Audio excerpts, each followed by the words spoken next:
नमस्कार, स्वागत है आप सभी का सुविद्या चैनल में। पिछली क्लास में हमने बात की थी भारत के आकार, आकृति, क्षेत्रफल तथा अक्षांशी तथा देशांतर विस्तार की। आज की क्लास में हम बात करेंगे भारत की स्थलीय सीमा तथा तटीय सीमा कहाँ तक फैली हुई है, कितने किलोमीटर की है, ऐसे कौन-कौन से देश हैं जो भारत की स्थलीय सीमा से जुड़े हैं और तटीय क्षेत्र में सबसे लंबी तटरेखा वाले जो राज्य हैं वो कौन से हैं और यूटी कौन-कौन सी हैं। तो चलिए शुरुआत करते हैं।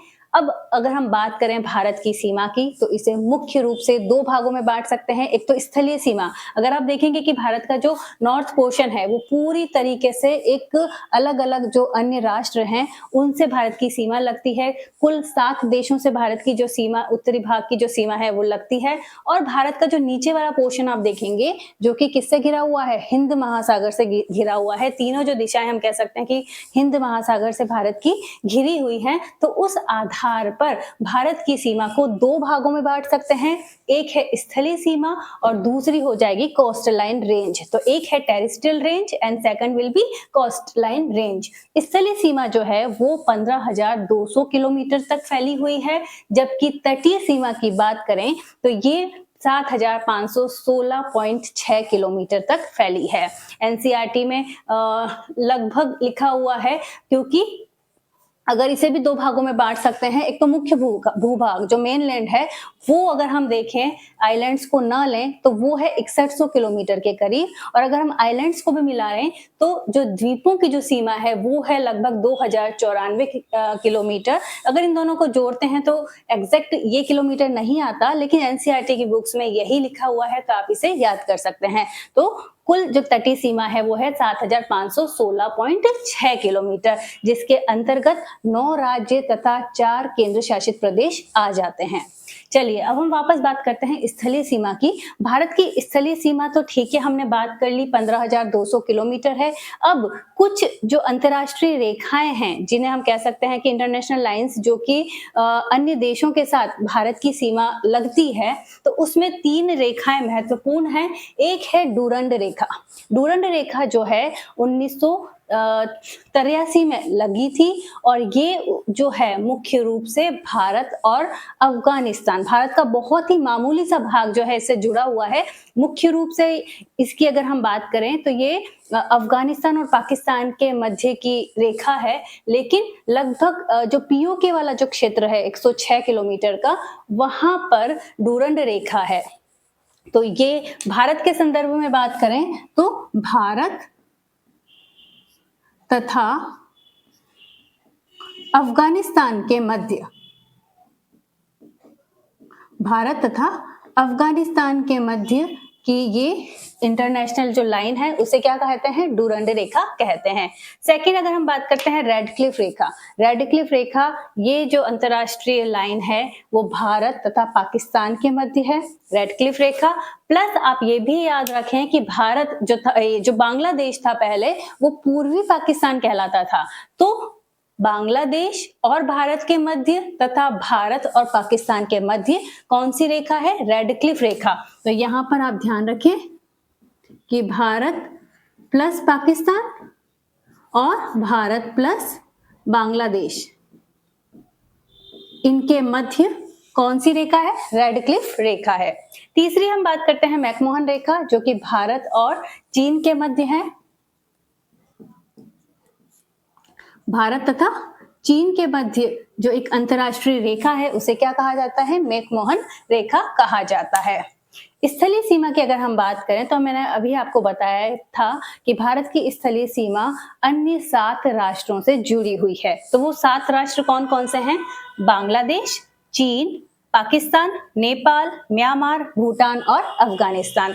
अब ये 7 जो देश हैं कई बार हम भूल जाते हैं, तो इसको याद करने की एक इजी सी ट्रिक है कि बचपन में बीए। ओके, क्या याद रखेंगे आप, बचपन में बीए। तो ब से हो जाएगा बांग्लादेश, च से हो जाएगा चीन, प से हो जाएगा पाकिस्तान, उसके बाद नेपाल, म से आप म्यांमार याद रखें, फिर अगेन बी से भूटान और ए से अफगानिस्तान। अब इनकी कितनी सीमा भारत से लगती है, तो बांग्लादेश की लगभग 4096 किलोमीटर की जो बाउंड्री है वो भारत से लगती है, जो कि सबसे ज्यादा है। अन्य अगर हम चीन की बात करें तो लगभग 3488 किलोमीटर। ये बाकी आंकड़े आप भले याद ना रखें, लेकिन सबसे ज्यादा और सबसे कम सीमा किससे लगती है वो आप जरूर याद रखें।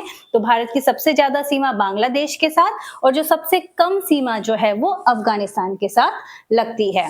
तो बांग्लादेश, फिर चीन, पाकिस्तान, नेपाल, म्यांमार, भूटान और अफगानिस्तान, ये सारे जो देश हैं वो हो जाएंगे। इन सभी देशों की भारत के कौन-कौन से राज्यों से सीमा लगती है, वैसे तो आपको लॉजिकली मैप के थ्रू ही याद होना चाहिए कि भाई आप ध्यान रखें कि भाई पाकिस्तान से कौन-कौन से जो राज्य हैं भारत के वो जुड़े हुए हैं, सटे हुए हैं, म्यांमार से, बांग्लादेश से, नेपाल से। तो बार-बार अगर आप मैप को देखेंगे, एटलस को देखेंगे तो कहीं न कहीं आप इज़िली उन चीज़ों को वैसे ही बता पाएँगे। लेकिन ट्रिक के माध्यम से भी अगर आप देखना चाहते हैं तो वहाँ हम बात कर लेते हैं। अगर सबसे पहले हम देखते हैं बांग्लादेश की, तो बांग्लादेश से टोटल 5 जो राज्य हैं भारत के वो जुड़े हुए हैं और इसको याद करने की ट्रिक क्या हो जाएगी, जैसे कि हमारे मोदी जी बोलते हैं ना मित्रों करके, तो मित्रों अब मैं बांग्लादेश की सीमा पर हूँ।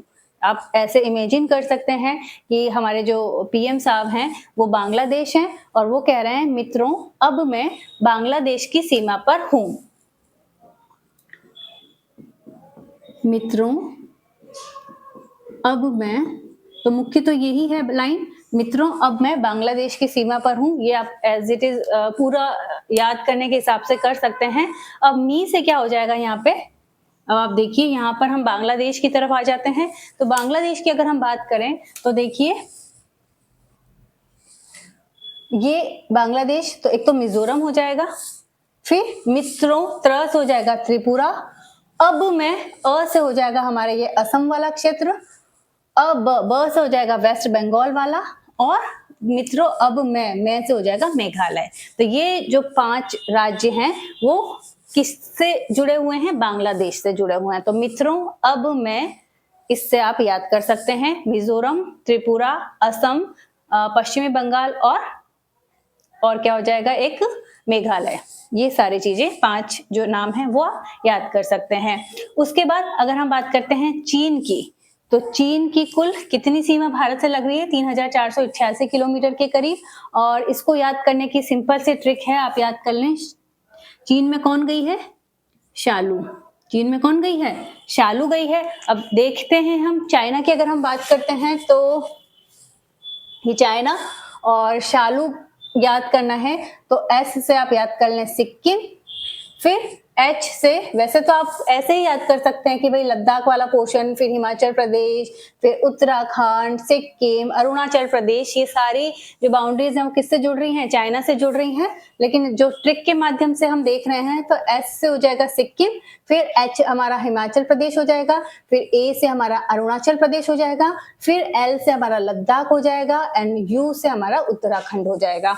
तो ये चीन से लगने वाली जो सीमा है उसे हम शालू ट्रिक से याद कर सकते हैं।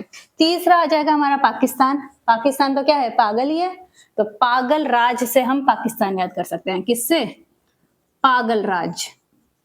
पागल राज से कैसे, देखिए अब ये हमारा पाकिस्तान को अगर हम देखते हैं तो यहाँ पर प से पागल में प से पंजाब, ग से गुजरात, ल से लद्दाख, तो ये तो हो गया पागल, रा से राजस्थान और ज से जम्मू कश्मीर। तो पागल राज कहाँ पर है, पाकिस्तान में है, ये आप याद कर सकते हैं।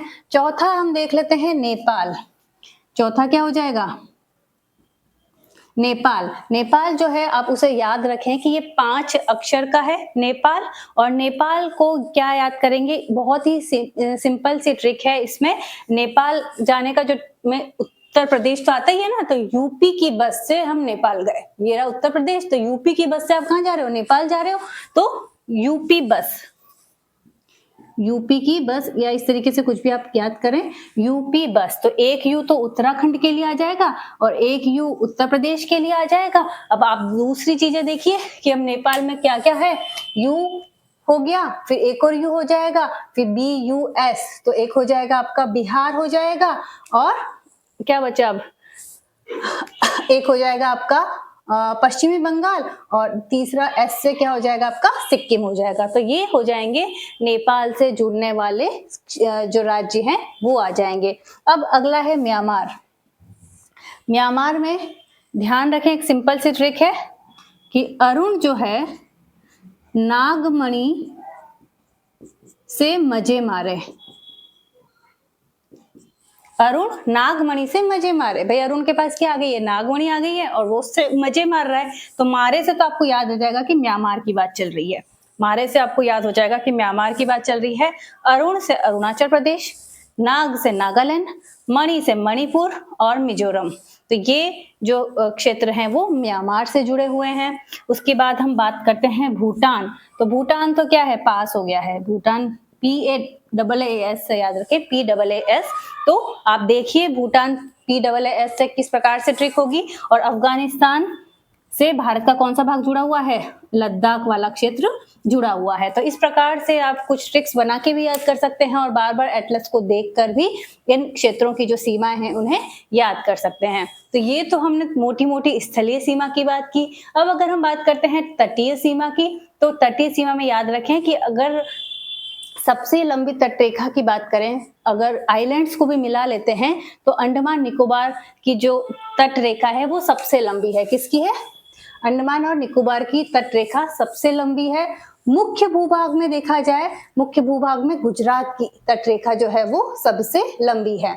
सबसे छोटी जो तटरेखा है, अगर सभी आइलैंड्स को भी मिलाएं तो दमन और दीव की जो तटरेखा है वो सबसे छोटी है और राज्यों में सबसे छोटी तटरेखा है गोवा की।